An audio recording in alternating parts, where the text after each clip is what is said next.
Okay, good morning, student. I hope you all are well at your home. So today we are going to start our chapter 11, that is about a sound.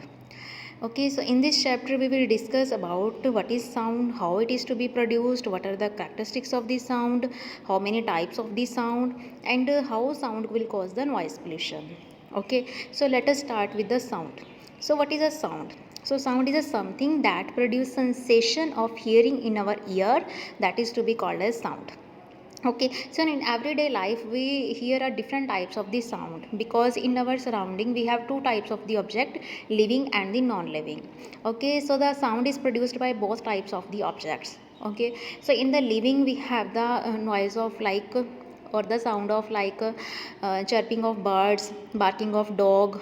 Okay, so these are the sound which is produced by the living organism, but sound can also be produced by the non-living objects also. For example, the horn of vehicle. Okay, when any machine is running, then sound is to be produced. When aeroplanes are flying, and musical instruments, when they are playing, they also will produce a different types of the sound. Okay, so all type of the sound or the different types of the sounds that we hear in our daily life. Okay, so in the simple language you can say that sound is a sensation, which is sensation of hearing, which is produced in our eyes. Okay, so next we have sound is produced by a vibrating body. Means sound is always produced by the vibration. Means when a body is to be vibrate means up and down motion. Okay, so for example, when you put your palm on the speaker of the transistor or on the speaker of any DJ system, then you will find the vibrations are to be produced. Okay, now these vibrations will move to one particle to another particle, and after that sound is to be produced. Okay, so sound can be produced by making object move to and fro and back and forth. So this to and fro and back and forth motion of the particle of an object, that is to be called as a vibration. ठीक है, जैसे देखो हम जैसे ढोलक बजाते हैं, है ना, ढोलक को जब हम साइड से बीट करते हैं उसको स्टिक के साथ, ठीक है, तो वो जो जिसके ऊपर हम स्टिक करते हैं मतलब उसको मारते हैं ढोलक के साथ, स्टिक के साथ ढोलक के ऊपर, तो वो क्या करते हैं, उसका जो वाइटिश पार्ट होता है तो उसके ऊपर क्या प्रोड्यूस होती है, वाइब्रेशन प्रोड्यूस होनी स्टार्ट हो जाती है। वाइब्रेशन प्रोड्यूस होने की वजह से वो साउंड प्रोड्यूस होनी स्टार्ट हो जाती है। ठीक है, या फिर अनदर एग्जांपल है, जैसे हमारे पास when you stretched a when a tightly stretched band is plugged, it also vibrate। ठीक है, किसी रबर बैंड को आप स्ट्रेच करो, ठीक है, तब भी फिर उसको अपनी फिंगर के साथ टच करो तो vibrations are to be produced. Okay, so next we have some activities. First activity is to show the vibration produce sound, कि always vibration produce sound. How we can show it? So place some paper balls on the drum head. Now play the drum and you will see there will be the upward and downward movement of the balls on the drum head. Okay, so this activity shows that, so this upward and downward movement of the balls will shows that that sound will produce the vibration. Okay, second है to show the frequency of vibration can be changed. So attached one end of the rubber band, ठीक है, आपने rubber band लेना है, उसका एक and उसको fixed कर देना है किसी चीज़ के साथ, और दूसरा उसको हैंड पकड़ के फिर उसको फिंगर के साथ टच करना है आपने, तो वहाँ पे भी वाइब्रेशंस प्रोड्यूस होंगे। ठीक है, तो वो जो वाइब्रेशंस होंगी ना, वो एक साइड मतलब एक सेम साइज़ की नहीं बनेंगी, ऊपर नीचे बनेंगी, कोई बहुत ज़्यादा ऊपर बनेगी, कोई नीचे बनेगी। सो इससे क्या मीनिंग हुआ कि उसकी जो फ्रीक्वेंसी है वो चेंज होती रहती है वाइब्रेशंस की। ओके, थर्ड है to show that vibrations carry energy. ठीक है, इसके लिए हमें कैसे फाइंड आउट करना पड़ेगा, इसके लिए हमें एक ट्यूनिंग फॉक चाहिए। ठीक है, ये जो रेडिश कलर का आप देख रहे हो that is a tuning fork. Okay, so when this tuning fork now strike this tuning fork on the rubber pad. Okay, and now bring it close to your ear. Tuning फोक को rubber band के ऊपर strike करके फिर उसको साथ ही अपने year के पास लेके जाओ, तब आपको वाइब्रेशन है वो सुनाई देंगी। ठीक है। Now strike it against on A rubber pad and touch the surface of the water keeps in glass. अब उसको दोबारा फिर स्ट्राइक करो रबर पैड के साथ ट्यूनिंग फोक को। अब सेकेंड टाइम आपने क्या करना है, वो ट्यूनिंग फोक जो वाटर ग्लास ऑफ वाटर के पास लेके जाना है, मतलब वाटर के पास वो ट्यूनिंग फोक लेके जाना है। तो आप क्या देखोगे कि वाटर के अंदर भी जो है एक वाइब्रेशंस प्रोड्यूस होनी स्टार्ट होगी, वेव्स प्रोड्यूस होनी स्टार्ट होगी। ठीक है। सो ये मूवमेंट जो वाटर ने मूव करना स्टार्ट कर दिया, so this movement of the water will shows that vibration always carry some amount of energy also. Okay, clear all this activity. पहली एक्टिविटी में हमने ये शो किया कि वो साउंड प्रोड्यूस कैसे करते हैं, वाइब्रेशन कैसे प्रोड्यूस करते हैं। उसके लिए हमने ड्रम हेड के ऊपर स्टिक वो बॉल्स रख दी छोटी छोटी। जब ड्रम हेड को स्ट्रिक किया तो जो बॉल्स है वो अप डाउन मूव करना स्टार्ट होगी। ठीक है। सेकंड में हमने क्या किया, फ्रीक्वेंसी कैसे चेंज होती है, तो आपने एक रबर बैंड लेना है, उसका एक एंड फिक्स्ड कर दो और दूसरे एंड को अपने हैंड के साथ फिंगर के साथ टच करो, तो वहाँ पे वाइब्रेशंस प्रोड्यूस होनी स्टार्ट हो जाएंगी। ठीक है। थर्ड में हमने क्या किया, एक ट्यूनिंग फॉक के साथ लिया। ट्यूनिंग फॉक आपका होम में अवेलेबल नहीं होगा, तो ये स्कूल में अवेलेबल है, तो यहाँ पे हम आपको शो करेंगे। सो ट्यूनिंग फॉक में क्या करना है, आपने इसको एक रबर पैड के ऊपर स्ट्राइक करके साथ के साथ इसको अपने ईयर के पास लेके जाना है, तो आपको वाइब्रेशन सुनाई देंगी। ठीक है। सेकेंड टाइम आपने क्या करना है कि वही ट्यूनिंग फोक दोबारा फिर रबर बैंड के ऊपर स्ट्राइक करके फिर उसको वाटर के नज़दीक लेके जाना है, तो वाटर जो मूव करना स्टार्ट हो जाएगा। ठीक है। तो इस एक्टिविटी से हमें ये शो हो गया कि वाइब्रेशन के अंदर कुछ एनर्जी प्रेजेंट होती है, जिसकी वजह से वो जो वाइब्रेशन है या फिर वो वाटर है मूव करना स्टार्ट हो गया। Okay, clear. So this is all about the vibrations produced by the sound. okay, our next topic is sound produced by the human beings. Okay, means how sound can be produced by the human beings. For example, when a drumstick hits a drum, so the skin of the drum vibrate up and down producing the sound. Now press your finger against the front of your throat and recite a poem. इसमें आपने क्या करना है, आप कोई poem गा लो या फिर कोई सॉन्ग जब गा रहे होते हो तो अपना जो फिंगर है ना वो अपने थ्रोट के पास, नेक के पास लेके जाओ, तो आपको कुछ वाइब्रेशन सुनाई देंगी। ठीक है। तो वो वाइब्रेशन ह्यूमन बींग्स के अंदर भी जो प्रोड्यूस होती हैं। ठीक है। तो यहाँ पे एक पॉइंट है फ्रीक्वेंसी का कि the rate at which something happen और रिपीटेड, मतलब किसी भी पॉइंट पे आकर अगर कोई चीज़ हैपन हो रही है, so that point is to be called is frequency. तो इसको हम डिटेल में आगे करेंगे अभी। सो देखो नेक्स्ट है हमारे पास कि how sound is produced in the human beings. okay, so this vibration produced in the human beings, so this type of to and fro and back and forth motion of an object, that is called oscillatory motion. Okay, so in the human being sound is produced by the voice box. Okay, so this is the structure of the voice box, larynx. Okay, so this is a larynx or it is also known as a voice box. Now the two vocal cords are the ligaments that are stretched across the voice box. ठीक है। Now voice box leaves a narrow slit between the vocal cord for air to pass. When air pass through them then vibrations are to be produced. देखो ये वाला point, ये जो central point, ये दोनों whitish colour के vocal cords हैं, central में एक छोटी सी स्लिट होती है, उस स्लिट में से जो एयर है अंदर पास जाती है। ठीक है। ये हमारे जो नेक का इंटरनल पोर्शन दिखाया हुआ है जहाँ पे वो लेरिंक्स प्रेजेंट होता है। ठीक है। अब इस स्लिट के थ्रू जो वाइटिश कलर की दो लाइंस आपको दिख रही हैं, उसके सेंटर में जो स्पेस है, उस स्पेस में से जो एयर पास होगी। ठीक है। जब उसमें से एयर पास होगी तो जो वोकल कॉर्ड साइड्स में लगे हैं वो वाइब्रेट करना स्टार्ट कर देंगे। ठीक है। वो वाइब्रेट स्टार्ट करना शुरू कर देंगे तो उसके साथ वो किसके साथ फर्दर अटैच होते हैं, लिगामेंट के साथ। ठीक है। तो वो लिगामेंट को भी क्या करना स्टार्ट कर देंगे, वाइब्रेट करना स्टार्ट कर देंगे। ओके। और उसके साथ जो मसल्स अटैच्ड होंगी वो क्या हो जाएंगी, they will make the vocal cord tight और लूज। ठीक है। वो डिपेंड करता है कि वाइब्रेशन किस टाइप से आ रही है। ठीक है। अगर हैवी वॉइस आ रही है तो ज़्यादा एयर उसमें से पास हो रही है तो उसकी जो कॉर्ड्स होंगी वो क्या होगी, लूज़ हो जाएंगी। अगर कम साउंड आ रही है तो टाइट हो जाएंगी। ठीक है। तो उसकी जो मसल्स होती हैं ना वोकल कॉर्ड्स की, वो लूज़ और टाइट होती रहती हैं। So this change the quality of the sound. इसकी वजह से हमारी जो साउंड की क्वालिटी चेंज हो जाती है। Okay. So when the vocal cords are tight then the voice is of a high frequency and when they are loose and thick and voice is of low frequency. ठीक है। जब वो tight हो जाती है तो वॉइस फ्रिक्वेंसी हमारी high हो जाती है और जब लूज़ हो जाती है तो उसकी फ्रिक्वेंसी लो हो जाती है। So the frequency of the voice changes with the age.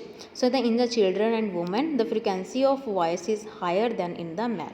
So children और जैसे फीमेल की जो वॉइस होती है वो थोड़ी शार्प होती है, वो किसके कारण होती है, क्योंकि उनकी जो वॉइस की जो फ्रिक्वेंसी होती है वो हायर होती है, और जितनी फ्रिक्वेंसी हायर होगी उतनी जो हमारी साउंड है, जो वॉइस है हमारी, वो उतनी शार्प होगी। और वो वॉइस किसके ऊपर डिपेंड कर रही है, हमारे वोकल कॉर्ड्स के ऊपर। ठीक है।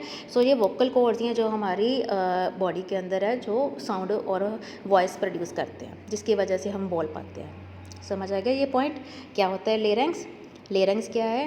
That organ in our body which produce sound. How it produce sound? Because at the center there is a slit is to be present. Now in the slit air is to be passed, and when air is to be passed, then the ligament and muscles attached to the vocal cord, they will start losing or tightening. So when they are tight, then the voice produced is of high frequency. When they are loose, then the voice of a low frequency. Okay, so the frequency also change with the loose and the thickness of the vocal cords. Okay, clear? So this is all about how sound is to be produced in the human beings. Our next point is about the sound needs a media for the propagation. Because sound can't travel in the vacuum, means जहाँ पे हवा नहीं है वहाँ पे sound travel नहीं कर सकती। साउंड को ट्रैवल करने के लिए कोई ना कोई मीडिया की ज़रूरत होती है, और हमने 3 टाइप्स के मीडिया को स्टडी किया है, solid, liquid and gaseous. Okay, अब जो साउंड है वो तीनों मीडिया के अंदर ट्रांसपोर्ट हो सकती है या फिर प्रोपेगेट हो सकती है। प्रोपेगेट का मीनिंग होता है मूवमेंट, मूव कर सकती है। Okay, so simple sound is a form of energy which is produced by the vibrating body through some media. Okay, so when the vibrating body transfer its energy to the neighboring molecule in the media, which in turn pass on the energy to other molecule, so this is sound is to be propagated. ठीक है, इसके लिए आपको छोटी सी activity बताते हैं। जैसे देखो, बेंच के ऊपर आप बैठे हो, ठीक है, 2 पर्सन बैठे बेंच के ऊपर, एक one side of the bench, other on the other side of the bench. Okay, then you will see now produce some by जैसे कोई भी पेन ले लो या कोई और चीज़ ले लो, तो उसको बेंच के साथ आपने उसको स्ट्राइक करना है। ठीक है, तो आपने अपना जो ईयर है वो बिल्कुल बेंच के साथ लगा लेना है, और दूसरे पर्सन को भी बोलना है कि अपना ईयर है दूसरे साइड जो बेंच के, अपना ईयर उसके साथ लगा ले। ठीक है, तो आपने क्या करना है, जब एक बेंच के साइड में हम उसको स्ट्राइक करेंगे पेन के साथ या किसी और चीज़ के साथ, तो जो दूसरा पर्सन होगा, ठीक है, उसको जो वॉइस है जो ज़्यादा सुनाई देगी।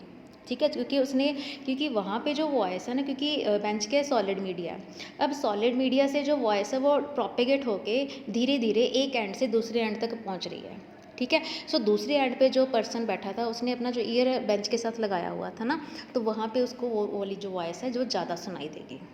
ठीक है, एज़ कम्पेयर टू कि अगर हम नॉर्मली एयर में, जैसे उसने अपना ईयर बेंच के साथ नहीं लगाया, वो नॉर्मल वैसे ही खड़ा है, तब उसको जो साउंड है वो कम सुनाई देगी। ठीक है, अगर वो बेंच के साथ ना अपना ईयर लगा के बैठेगा तो उसको ज़्यादा आवाज़ सुनाई देगी। इट मीन्स जो साउंड है हमारी, वो सॉलिड मीडिया के अंदर सबसे ज़्यादा ट्रांसफ़र होती है, सबसे ज़्यादा प्रोपेगेट होती है। ओके, सो जो साउंड की जो स्पीड है वो डिफरेंट मीडिया के अंदर डिफरेंट भी होती है। ठीक है, और सबसे मैक्सिमम किसके अंदर होती है, सॉलिड के अंदर, और सबसे मिनिमम होती है गैसेस के अंदर। And the speed of sound in air at is 331 meter per second. Okay, so this is the table for the speed of the sound in different media. For example, we have hydrogen 1286 meter per second, in air 331 meter per second, in water 1482, and in mercury 1450, and diamond 12,000. Last rubber we have a 1600 meter per second. Okay, so you have to see in the minimum air we have a 331 meter per second. सबसे minimum speed of sound air के अंदर होती है, और solid चीज़ के अंदर सबसे ज़्यादा होती है। Okay, clear this point. So now we have an activity to show that sound require a media to travel. ठीक है, इसके लिए आपने क्या करना है, एक बैल जार ले लेना ग्लास का। ठीक है, अब उसके अंदर आपने कोई भी साउंड प्रोड्यूस करने वाली चीज़ रख दो। ठीक है, जैसे हमने कोई वीडियो गेम रख दी या कोई और चीज़ जो साउंड पर, जैसे सिंपल आप अलार्म क्लॉक भी ले सकते हो, है ना, या फिर सिंपल बेल भी ले सकते हो। ठीक है, तो वो बेल ठीक है। अब उस जार के अंदर आपने उस बेल को रख दिया। अब आपने क्या करना है, जार को बंद कर देना पूरी तरह से। तो आप बाहर से उसको देखोगे कि आप अंदर से जो आपने वॉच रखी थी या फिर कोई बेल रखी थी, उसकी जो साउंड है वो बाहर तक आपको सुनाई देगी। ठीक है। अब आपने क्या करना है, धीरे धीरे उस बेल जार में से एयर बाहर निकालना स्टार्ट कर देना है। ठीक है। पहले थोड़े अमाउंट में एयर बाहर निकाली हमने वैक्यूम के थ्रू। ठीक है। तो आप क्या देखोगे कि जैसे जैसे एयर बाहर आ रही थी वैसे वैसे अंदर जो हमने बेल रखी थी उसकी जो साउंड है वो कम होती जा रही थी। ठीक है। और एक पॉइंट ऐसा आएगा जब आपको वो वाली साउंड बिल्कुल ही साउंड सुनाई देनी बंद हो जाएगी। इट मीन्स वो पॉइंट कौन सा आ गया कि जब बेल जार में से सारी एयर को बाहर निकाल दिया हमने और बेल जार के अंदर एक वैक्यूम क्रिएट हो गया। ठीक है। वैक्यूम मीन्स जब उसके अंदर कोई एयर प्रेजेंट नहीं थी। सो इस उसके अंदर ना कोई एयर था, ना सॉलिड था, ना लिक्विड मीडिया, कोई मीडिया नहीं था, जिसकी वजह से हमें उस बेल की जो आवाज़ है वो सुनाई देनी बाहर बंद हो गई। ठीक है। सो इस एक्टिविटी से हमें पता चल गया कि एयर को ट्रैवल करने के लिए किसी न किसी मीडिया की ज़रूरत होती है। विदाउट मीडिया वो कहीं पे भी ट्रैवल नहीं हो सकती। Okay. So this is all about sound required a media. Okay. Next we have to show that sound can travel through the solids. ठीक है। सो साउंड वाली जो सॉलिड वाली एग्जांपल मैंने आपको पहले ही बता दी। सो इस टाइप से ईयर लगा के आपने देखना है तो आपको साउंड है वो सुनाई देगी। ठीक है। नेक्स्ट है show that speed of sound reduces in liquid. Liquid में कम कैसे होती जा रही है, इसके लिए आपने क्या करना है, 2 स्टोन लेने हैं, दोनों को एक दूसरे के साथ स्ट्राइक करवाना है और उसकी साउंड को सुनना है। ठीक है। Now take the 2 stone under water. अब दोनों स्टोन को वाटर में लेके जाना है, फिर उसको स्ट्राइक करके फिर उसको मतलब आपने सुनाई उसकी साउंड को सुनाई देना है। तो आप क्या देखोगे कि अंडर वाटर जो उसकी वॉइस है वो कम है एज़ कम्पेयर टू जो साउंड आपको एयर में सुनाई दी थी वो ज़्यादा थी। ठीक है। ये एक्टिविटी आप घर पे कर सकते हो। ऊपर सॉलिड बॉडी एक्टिविटी भी घर पे हो सकती है। ठीक है। नेक्स्ट है to show that sound travel faster through the solid than through the gases. ठीक है। इसके लिए आपने क्या करना है, टेक 2 एम्प्टी जार और ice cream cups and connect them using a long thread. जैसे इन्होंने डायग्राम में शो किया हुआ है, 2 कप लेने हैं। ठीक है। दोनों कप को इस टाइप से ज्वाइन करवा देना है। ठीक है। नाउ मतलब किसी थ्रेड के साथ टाई अप करके अपने एक फ्रेंड को कहना है कि वो उस एक कप से बोले और आप दूसरे कप से उसको अपने ईयर पे लगा के उसको सुनेंगे। ठीक है। Now replace the thread with the hollow tube. अब आपने क्या करना है, पहले तो थ्रेड के साथ उसको आवाज़ सुन के देखना है आपने, फिर अपने थ्रेड को रिमूव कर देना है और थ्रेड की जगह एक होलो ट्यूब लगा देनी है, होलो ट्यूब जो अंदर से खाली हो। ठीक है। तो अब आपको क्या फाइंड होगा, that you can hear each other more clearly now. This shows that sound travel faster through the solid than it does in through the air. ठीक है। ओके। तो इस एक्टिविटी से आप देखोगे कि जब हमने थ्रेड के थ्रू उसको टाई अप किया था तब हमारी ज़्यादा साउंड प्रोड्यूस हुई थी एक दूसरे को एज़ कम्पेयर टू जब हमने उसको होलो ट्यूब के साथ टाई अप किया। ठीक है। सो थ्रेड क्या था, हमारा सॉलिड फॉर्म था और होलो ट्यूब एज एक्ट कर रही थी एयर मीडिया। ठीक है। तो सॉलिड मीडिया के अंदर जो ज़्यादा साउंड प्रोड्यूस होती है as compare to the air media और the hollow tube in this case. okay, so this activity you can also do at your home also. Okay, so try to do it. Okay, so next we have some oral question related to this, how sound is to be produced, vibration, and vibration produce the sound. Okay, next we have motion of the vibrating body is to be called as oscillatory motion. What will be the frequency of the sound which is produced when the vocal cords are tight and the thin? ये भी हमने किया है। Tight होगा तो क्या होगा, low frequency, loose होगा तो high frequency. So speed of sound is maximum in solid media and minimum in the air media. Okay, clear? So next we have another topic. We hear sound through our ear, or the structure of the ear means how human beings can hear the sound. Okay, for this you have to do the diagram of this human ear. So in this diagram you have to see, first of all we have outer pinna or the outer ear, because our ear is divided into 3 parts: outer ear, middle ear and the inner ear. Okay, just a minute.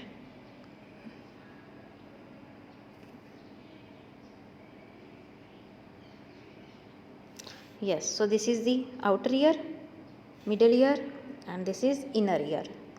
Okay, so outer ear will consist of only outer pinna. Okay, means outer part of the ear, that is called as the pinna part. So that is अ पिना. Now पिना collect the sound from the surrounding. पिना ने क्या काम करना है, सारी sound surrounding में से कलेक्ट करनी है and then it reaches to the ear drum. और उसको नेक्स्ट जो पार्ट है हमारा ईयर ड्रम तक लेके जाना है, यहाँ तक. ठीक है, मतलब पहले वॉइस आई हमारी और उसको कहाँ तक वो लेके गया, ईयर ड्रम तक. पहले आउटर ईयर फिर ईयर ड्रम तक. ठीक है. Now when the sound wave strike the ear drum it moves inward and outward.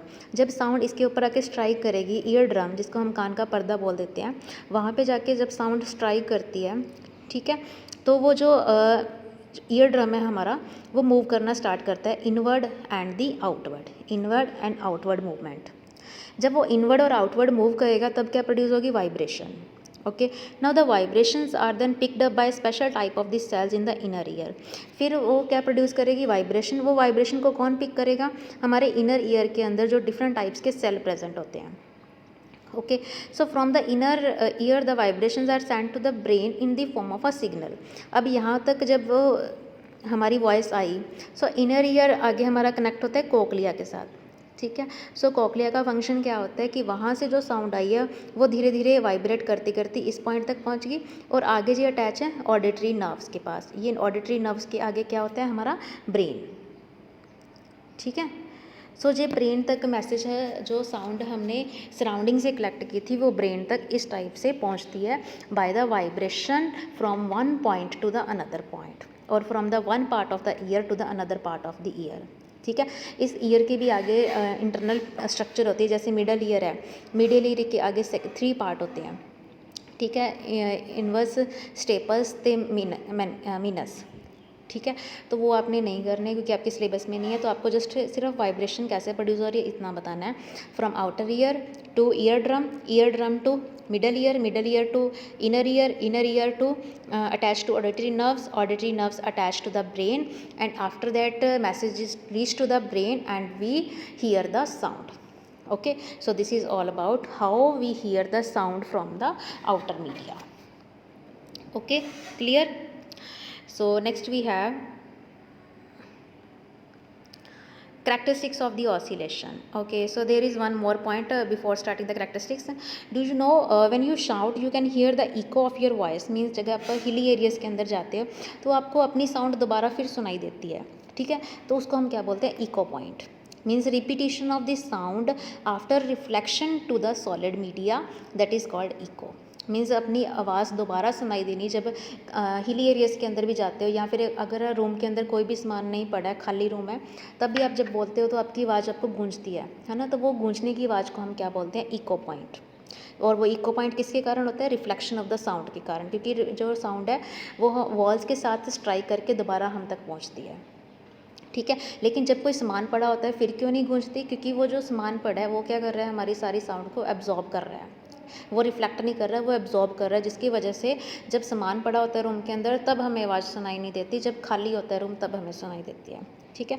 और इको प्रोड्यूस करने के लिए जो मैक्सिमम डिस्टेंस कितना होना चाहिए हमारा, 17 मीटर तक का. ठीक है. मतलब 17 मीटर तक अगर हमारा डिस्टेंस है तब हमारी आवाज़ है जो वो इको प्रोड्यूस करेगी, मतलब गूंजेगी. ठीक है. अब उसके लिए हमें क्या करना चाहिए, जैसे थिएटर्स वगैरह होते हैं. सो थिएटर्स के अंदर जो इंटरनल वॉइस होती है वो हमें बाहर तक सुनाई क्यों नहीं देती, क्योंकि ये थिएटर के अंदर क्या प्रोड्यूस होते हैं, डिफरेंट टाइप्स के साउंड प्रूफ मटेरियल यूज़ किया जाता है. मींस वहाँ पे जो कर्टन्स होते हैं, ठीक है, वॉल्स होती हैं, कारपेट्स होते हैं, वो सभी क्या होते हैं, साउंड प्रूफ होते हैं. वो क्या करते हैं, साउंड को अंदर ही एब्जॉर्ब कर लेते हैं, उसको बाहर तक जाने नहीं देते. Okay, so the soft surfaces are the good absorber as compared to the hard surfaces, so sound is better reflected by the hard surfaces. Okay, clear? So this is all about by the echo point, that is also related to our sound topic. Okay, so now we will discuss the characteristics of the oscillation or the characteristics of this sound.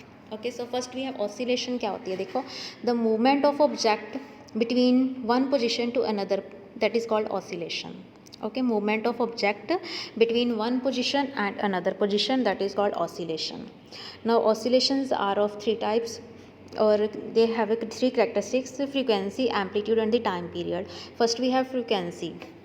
And so what is frequency?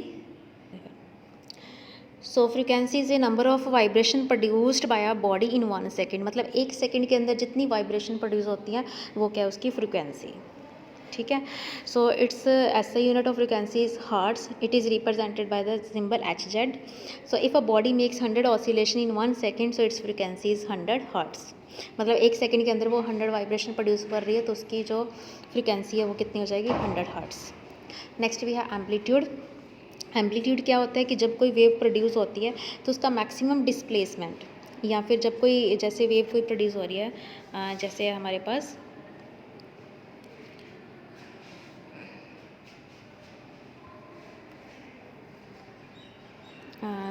just see this, oh sorry, like this. So this is a wave. Okay, just a minute, I will draw again. Okay, so this is a wave. Okay, means vibration, क्योंकि vibration waves की form में produce होती है. ठीक है. अब amplitude क्या है, देखो ये वाली हाइट, ये हाइट. सो द जो वेव्स का अपर पार्ट होता है इसको हम क्रेस्ट बोलते हैं, और जो लोअर पार्ट होता है इसको हम ट्रफ बोलते हैं. तो ये भी क्रस्ट है, ये भी ट्रफ है, ये क्रस्ट है. ठीक है. सो जो हाइट ऑफ क्रस्ट होती है उसको हम क्या बोलते हैं, amplitude. So amplitude is a maximum displacement of vibration of a vibrating body from its mean position. So that is its mean position. So वहाँ तक का उसका जो टोटल डिस्प्लेसमेंट होता है, और you can say that height of a crest is to be called as a amplitude. Okay. Frequency क्या है, जितनी नंबर ऑफ वाइब्रेशन प्रोड्यूस होती है 1 सेकेंड के अंदर. और नंबर ऑफ वाइब्रेशन हम कैसे काउंट करते हैं, जैसे देखो यहाँ से लेके यहाँ तक ये हमारी एक वाइब्रेशन है. ठीक है. फिर यहाँ से हम नेक्स्ट स्टार्ट करेंगे, और सॉरी, जैसे ये थी हमारी, सो यहाँ से लेके यहाँ तक ये हमारी 1 वेव थी. ठीक है. यहाँ से लेके यहाँ तक ये हमारी सेकेंड वेव है. ठीक है. यहाँ से लेके यहाँ तक ये हमारी थर्ड वेव है. ठीक है. सो जितनी 1 सेकेंड के अंदर जितनी इस टाइप की नंबर ऑफ वाइब्रेशन प्रोड्यूस हो रही है वो क्या है, उसकी फ्रिक्वेंसी थी. Okay, clear this point. Okay. So next we have another characteristics, that is a time period. So what is a time period? So the time taken by the vibration to produce one vibration. मतलब एक vibration को complete होने के लिए, जैसे अभी मैंने आपको बताया एक वाइब्रेशन कितनी होती है, तो एक वाइब्रेशन को प्रोड्यूस होने के लिए जितना टाइम लगता है, that is the time period of a one vibration. Okay, clear. So this is all about the characteristics of the oscillation. So next topic we will do in our next part or the next video. Okay, thank you.